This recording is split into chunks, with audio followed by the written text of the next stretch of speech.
ओम श्री गुरु सत्ताय नमः। आप सभी को सादर प्रणाम।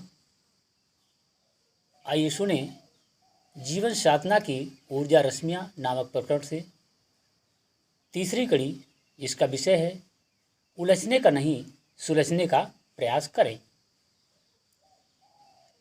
यही वो भूल भुलैया का भटकाव है जिसे तत्वदर्शी प्रायः मायाजाल कहते हैं और उससे बच निकलने की चेतावनी देते रहते हैं। पर उस दुर्भाग्य को क्या कहा जाए जो मूर्खता छोड़ने और बुद्धिमत्ता अपनाने की समझ को उगने उठने ही नहीं देता।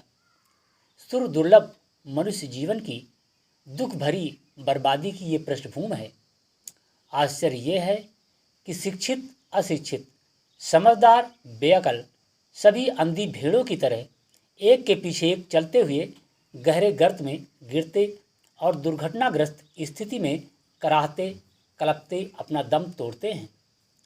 अब आइए जरा समझदारी अपनाएं और समझदारों की तरह सोचना आरंभ करें। मनुष्य जीवन सृष्टा की बहुमूल्य धरोहर है जो स्वयं को सुसंस्कृत और दूसरों को समुन्नत करने के दो प्रयोजनों के लिए सौंपा गया है। इसके लिए अपनी योजना अलग बनानी और अपनी दुनिया अलग बसानी पड़ेगी। मकड़ी अपने लिए अपना जाल स्वयं बुनती है। उसे कभी कभी बंधन समझती है तो रोती कलपती भी है, किंतु जब भी वस्तु स्थिति की अनुभूति होती है तो समूचा मकड़जाल समेट कर उसे गोली बना लेती है और पेट में निगल लेती है। अनुभव करती है कि सारे बंधन कट गए और जिस स्थिति में अनेकों वृथा वेदनाएं सहनी पड़ रही थी उसकी सदा सर्वदा के लिए समाप्ति हो गई। ठीक इसी से मिलता जुलता दूसरा तथ्य यह है कि हर मनुष्य अपने लिए अपने स्तर की दुनिया अपने हाथों आप रचता है। उस घोंसले में वो अपनी जिंदगी बिताता है। उसमें किसी दूसरे का कोई हस्तक्षेप नहीं है।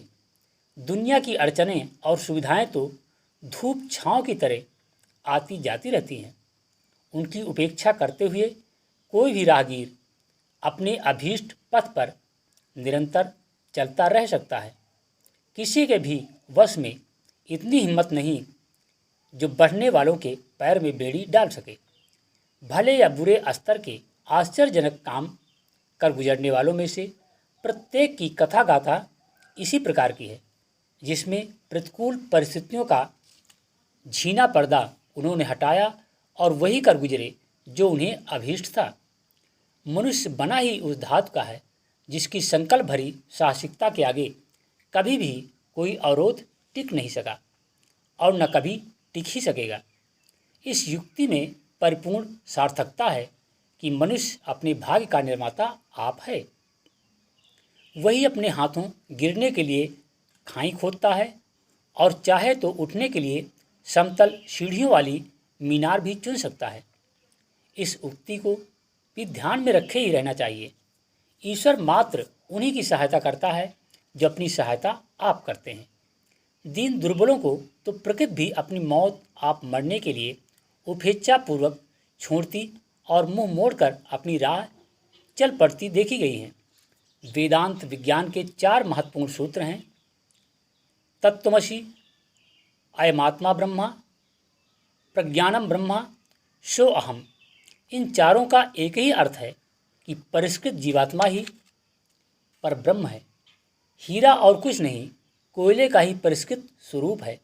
भाप से उड़ाया हुआ पानी ही वो स्रवित जल अर्थात डिस्टिल वाटर है जिसकी शुद्धता पर विश्वास करते हुए उसे इंजेक्शन जैसे जोखिम भरे कार्यों में प्रयुक्त किया जाता है। मनुष्य और कुछ नहीं, मात्र भटका हुआ देवता है। यदि वो अपने ऊपर चढ़े मल आवरण और विक्षेप को कसाय कलमशों को उतार फेंके तो उसका मनोमुग्धकारी अतुलित सौंदर्य देखते ही बनता है।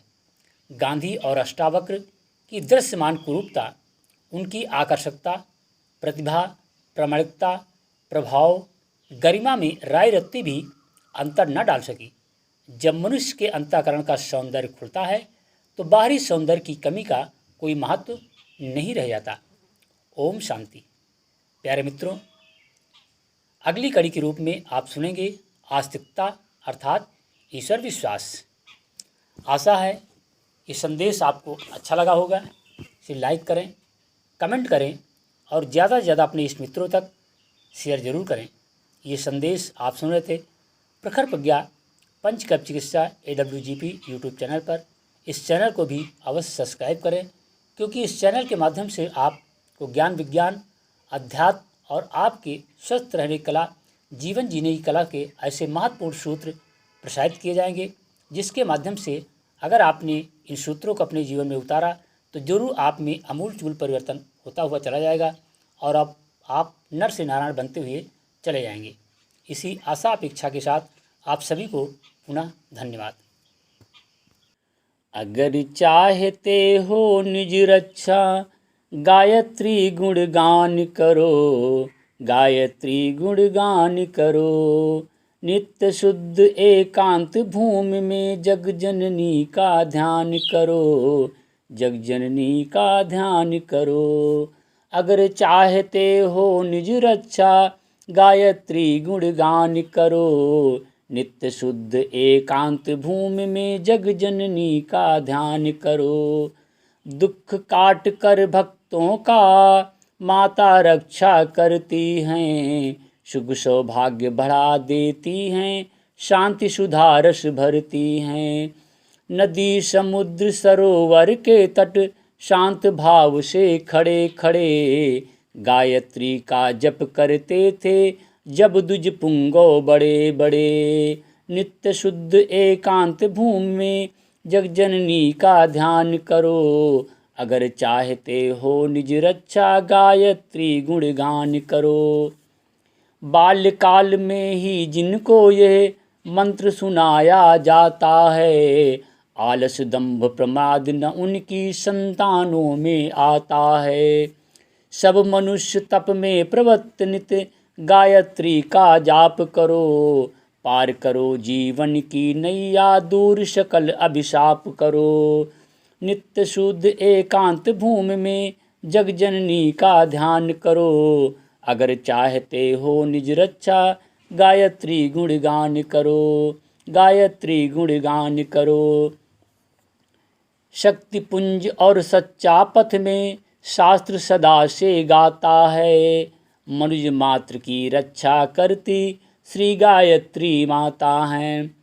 गायत्री को भी नहीं जानता, संध्या कभी न करता जो। गायत्री को नहीं जानता, संध्या कभी न करता जो। ऐसा कर्महीन अपने को फिर क्यों ब्राह्मण कहता है। ऐसा कर्महीन अपने को फिर क्यों ब्राह्मण कहता है। नित्य शुद्ध एकांत भूमि में जगजननी का ध्यान करो। अगर चाहते हो निज रक्षा, गायत्री गुणगान करो। गायत्री को नहीं जानता, संध्या कभी न करता जो। ऐसा कर्महीन अपने को फिर क्यों ब्राह्मण कहता है। अगर चाहते हो निज रक्षा, गायत्री गुणगान करो। नित्य शुद्ध एकांत भूमि में जगजननी का ध्यान करो।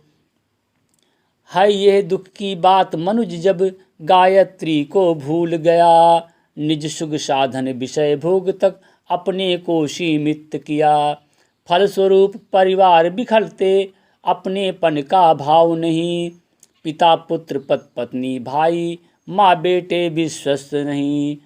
नित्य शुद्ध एकांत भूमि में जगजननी का ध्यान करो। अगर चाहते हो निज रक्षा, गायत्री गुणगान करो। देख दुख परिवारों का जब युग ऋषि का मन द्रवित हुआ। हरने को दुख दैन्य मनुष्य का उनने है संकल्प किया। और कठोर तप से युग ऋषि ने गायत्री को सिद्ध किया। मनुज मात्र की सुख समृद्धि हित अपने तप का अंश दिया। शक्ति शांति यदि है पाना तो गायत्री का जाप करो। शक्ति शांति यदि है पाना तो गायत्री का जाप करो। नित्य शुद्ध एकांत भूमि में जगजननी का ध्यान करो। अगर चाहते हो निज रक्षा, गायत्री गुणगान करो। गायत्री गुणगान करो। नित्य शुद्ध एकांत भूमि में जगजननी का ध्यान करो। अगर चाहते हो निज रक्षा, गायत्री गुणगान करो, गायत्री गुणगान करो।